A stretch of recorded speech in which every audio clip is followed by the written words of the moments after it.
त्रिभुज PQR में जिसका कोण Q है ना, अब PR प्लस QR बराबर 25 सेंटीमीटर कहने का मतलब है जो ये PR बराबर PR और प्लस का QR बराबर क्या दिया 25 सेंटीमीटर दिया है, जिसमें PQ दिया है 5 सेंटीमीटर। PQ क्या दिया है 5 सेंटीमीटर।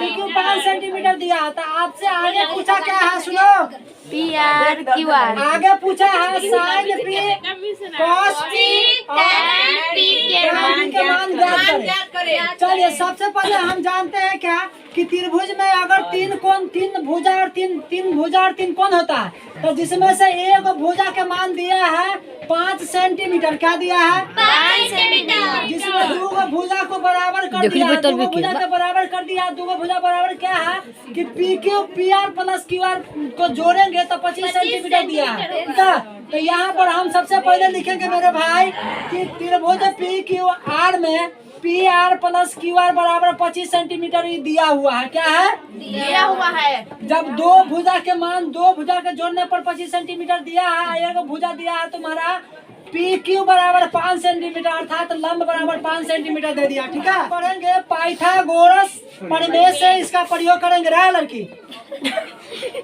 पाइथागोरस प्रमेय से इसका प्रयोग करेंगे। अब पाइथागोरस प्रमेय क्या कहता है, कर्ण स्क्वायर बराबर बराबर की प्लस कर्ण स्क्वायर बराबर होता है लंब स्क्वायर प्लस आधार स्क्वायर।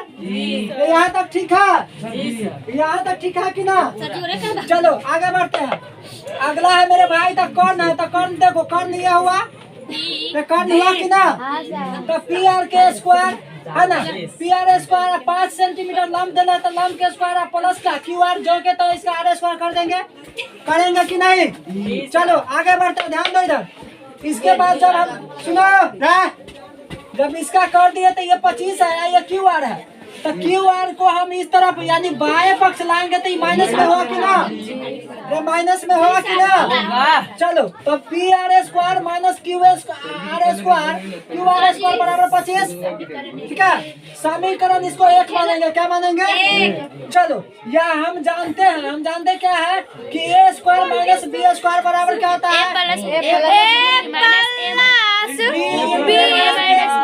होता है कि ना, यानी A square minus B square बराबर होता है A plus B into minus B minus QR का होता है A square minus B square है कि ना। तो इसी को हम दोबारा यहाँ पर इस फॉर्म में लिख दिए। अब बराबर ये जो समीकरण है PR square minus QR square, इसी को हम A square minus B square के फॉर्म में लिख दिया A plus B into A minus B। तो PR plus QR into PR minus QR बराबर 25। ठीक है, अब देखो अब यहाँ से हम आएंगे, एरो का साइन लगा हुआ है और डायरेक्ट यहाँ चले आएंगे। तो यहाँ से मेरे भाई ये PR के वैल्यू है ना PR प्लस QR, तो PR प्लस QR के वैल्यू कहीं पर इसमें दिया होगा, देख लो। हाँ सर 25 सेंटीमीटर दिया है कि नहीं। PR प्लस QR बराबर 25 सेंटीमीटर दिया है कि ना। तो PR प्लस QR के वैल्यू हम यहाँ पर मेरे भाई 25 रख दिए। इसके बाद ना कोई चिन्ह है तो गुना का चिन्ह कि ना, आई माइनस वाला जो के तो हम यहाँ उतार दिया, एक बराबर में भी देना है 25 देना है कि ना। तो यहाँ पर हम 25 वहाँ दे दिए बराबर में। अब आगे बढ़ते हैं। इसका वैल्यू मेरे भाई ये गुना में है। क्या है, गुना में। तो उस तरफ जाएगा तो भाग में होगा कि ना, तो भाग में होगा तो इधर से ही 25 है, इधर से जब गुना वाला जाएगा तो भाग वाला 25/25 बराबर भाग देंगे तो एक होगा कि ना। अब यहाँ तुम्हारा PR माइनस QR है लड़के, PR माइनस QR बराबर 1 हो गया। इसको समीकरण हम 2 मान लेंगे। क्या मानेंगे, चलो अब यहाँ पर समीकरण 1 माने थे और वहाँ पर समीकरण 2 मान लिए। ठीक है, चलो सॉरी मेरे भाई ये समीकरण 1 नहीं है आपका, ये समीकरण 1 आपका यहाँ है ना। यहाँ पर ना समीकरण यहाँ 1 पर माने हुए हैं है ना। यहाँ समीकरण आपका एक PR प्लस QR बराबर 25, ये समीकरण 1 हो गया है ना। और यहाँ पर कहा गया, यहाँ पर हम PR माइनस QR बराबर समीकरण 2 मान लिए। ठीक है, यहाँ तक ठीक है, यहाँ तक किसी को परेशान नहीं। चलो आगे बढ़ते हैं। जब समीकरण हम घात समीकरण रैखिक समीकरण में पढ़े हुए हैं, जब मान निकालते थे तो समीकरण हम दो को निकालते थे, जी। है ना, पहला और दूसरा, तब हम उससे एक्स वाई के वैल्यू निकालते थे। ठीक उसी प्रकार मेरे भाई समीकरण एक आपका यह P R plus Q R बराबर 25 और समीकरण दो P R minus Q R बराबर 1। तो देखो पी आर क्यू आर मिल रहा है, और बाकी इसमें 25 उसमें 1 है। तो समीकरण 1 एवं 2 को जोड़ देंगे, क्या करेंगे, 1 और 2 को जोड़ देंगे। तो 1 एवं 2 को जोड़ेगा तो देखो ये माइनस में ये प्लस में, तो क्यू आर से क्यू आर कट जाएगा, तो बन जाएगा 2 पी आर जोड़ेगा तो 2 पी आर होगा। इसके बाद बराबर 25 वाई का हो। अब देखो 2 इधर 2 पी आर यहाँ 2 है, गुना में है तो इधर क्या होगा, तो भाग में होगी कि ना, काजल भाग में होगी। यहाँ से मेरे भाई 26 है, सुनो 26 है, इधर से 2 जाएगा तो ये भाग में आएगा, 2 से भाग देगा तो 13 आएगा। तो ये पी आर का वैल्यू 13 निकलेगा कि ना। तो देखो पी क्यू के वैल्यू 5 सेंटीमीटर का दिया था, अब पी आर के वैल्यू तुम्हारा निकल गया 13 सेंटीमीटर। क्या निकला, 13 सेंटीमीटर। चलो अब आगे बढ़ते हैं, जब पी आर का वैल्यू 13 सेंटीमीटर निकला है तो हम 2 4 वाले द्विघात समीकरण में जब समीकरण निकालते थे तो जब निकल जाता था तो उसका वैल्यू हम समीकरण 1 में रखते थे, तो 2 में भी रख सकते हैं, 2 में जी रख सकते हैं, निकल जाएगा।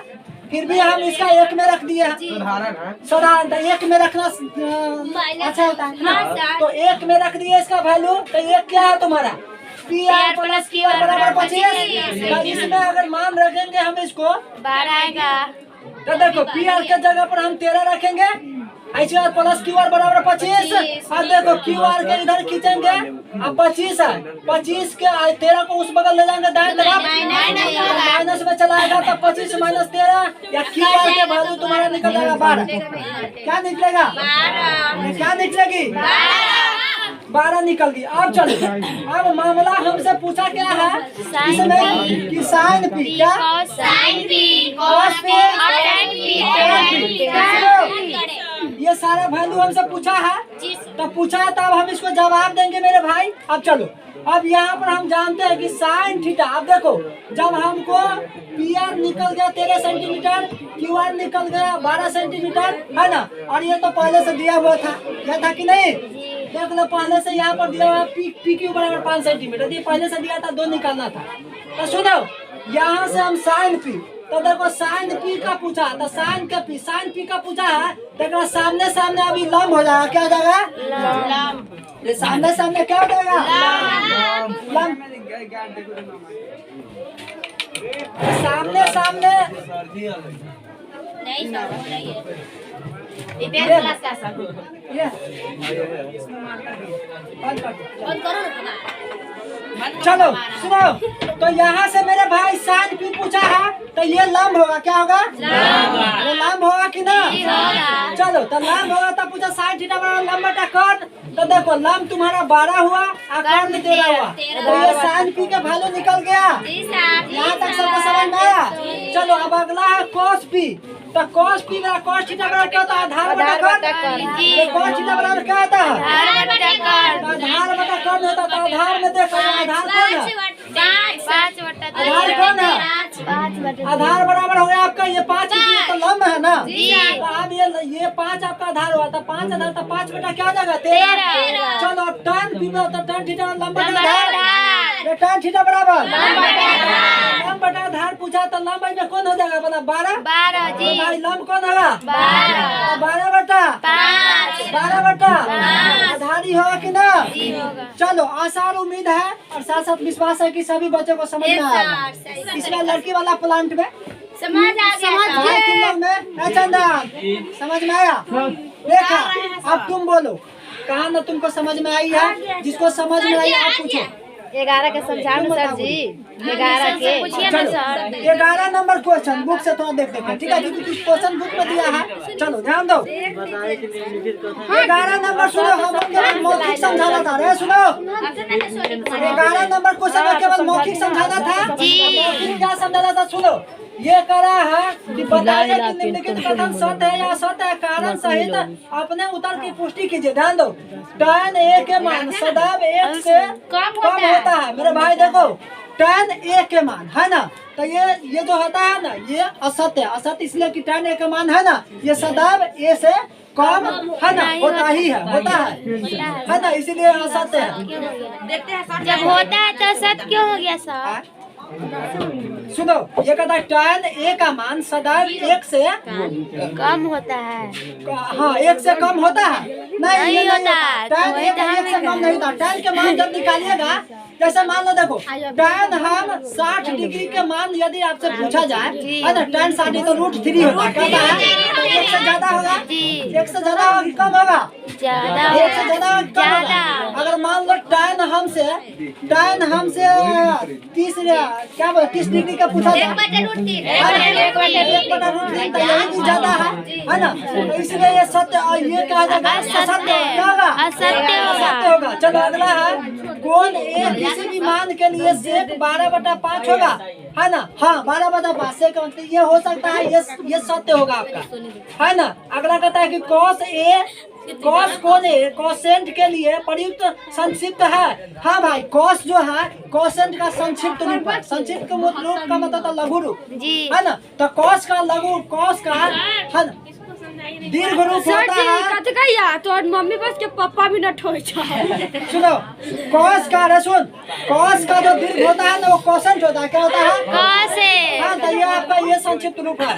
तीसरा तो ये क्या जाएगा, ये आपका असत्य होगा है ना। चलो इसके बाद कॉट और a का गुणनफल होता है ना, ये नहीं होता है इसलिए असत्य होगा। इसके बाद किसी भी कोण का थीटा के लिए है ना sin थीटा 4/3 होता है, नहीं होता, इसीलिए ये भी आपका असत्य होगा अर्थात गलत होगा। ठीक है, ये सब मौखिक में देना था। चलो इस क्वेश्चन में है ना सभी बच्चे को समझ में आया होगा, तो इस क्वेश्चन में साथ साथ उसमें भी। ठीक है चलो तो फिर हम मिलेंगे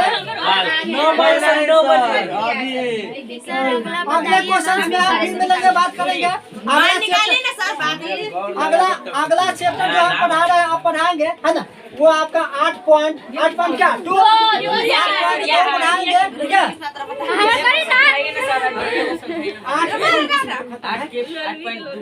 8.2 समझाते हैं। उसको समझाने से पहले बोलो बाबू। हाँ हो गया, हो गया भाई, हो गया। बैठ जा मेरे भाई, बैठ जाओ। हाँ बोला, बोल दो भाई, बोलना है। बोलिए बोल दो।